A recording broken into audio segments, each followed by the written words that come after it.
哦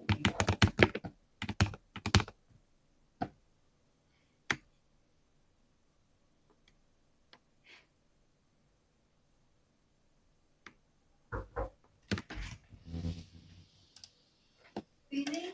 Okay. May I have 1 minute? No, no. Come back later. 1 minute. 所以你的美金有进账是不是？所以你 account 是有美金进账是不是？好，那我就会放到美金定存，因为美金定存利率是2.22，台币的话就是只有一半，所以一年呢？对，虽然很低，可是因为还没有要用，就先把它放在定存。那最近刚刚讲的台币汇率不好，所以我还没有要换。